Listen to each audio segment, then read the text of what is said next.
I have built an agent where you can attach Excel files to the chat and it is instantly able to see the data and give you insights from that Excel file. And I want to show you exactly how to do this step by step, all within Microsoft Copilot Studio right now.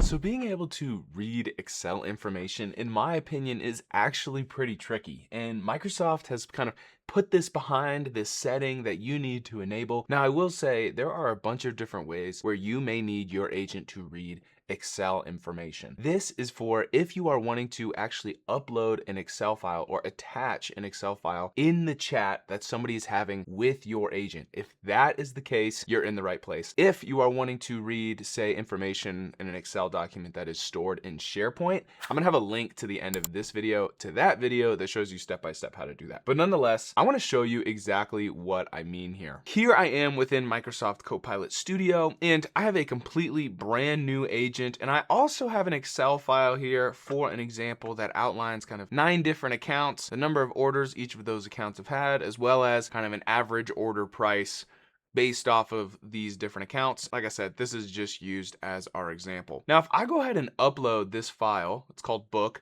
and I say, hey, give me some insights, it's gonna try to see that information and probably come back with some kind of similar response to this. It may also trigger the conversational boosting topic or the fallback topic, but nonetheless, it's saying, hey, I wasn't able to find anything, and the reason for that is because it's not able to read our Excel file. There's one sneaky setting that we need to enable. So if we go ahead and go to the settings, this setting is called the code interpreter. It's gonna be found underneath generative AI.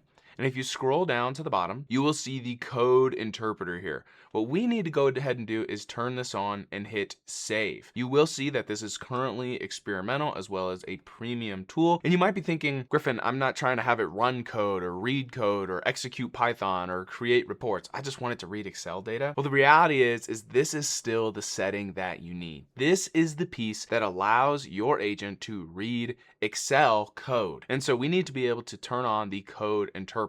After a couple of seconds, as you'll see there, it should save. You might get a green banner up here that says saved successfully. Now that this is turned on, we can see that we have no unsaved changes. I can go ahead and navigate back here. And now let's just upload the exact same file. I'm gonna say, give me insights. The fact that it's taking a little bit longer, I think, is good news, right? It's able to reason over more of that information and is processing longer. We pretty much almost instantly got the previous response back of saying, hey, I can't see anything. Perfect. And now we can see it has come back with our response and saying, hey, here's some of the key metrics. Now, granted, this is a very poor prompt, right? And I have no instructions in here. So it's kind of the Wild West as far as what it's going to return for us. But nonetheless, here we can see it's now looking at that information, reasoning over it. We can see we have a low performing account is account ID 6. We have a high performing account, which is account ID 4. It's pulling in that information that I showed you from that Excel. Now, if you have further questions about your agent, be sure to follow the first link down in the description down below to book a meeting directly on my calendar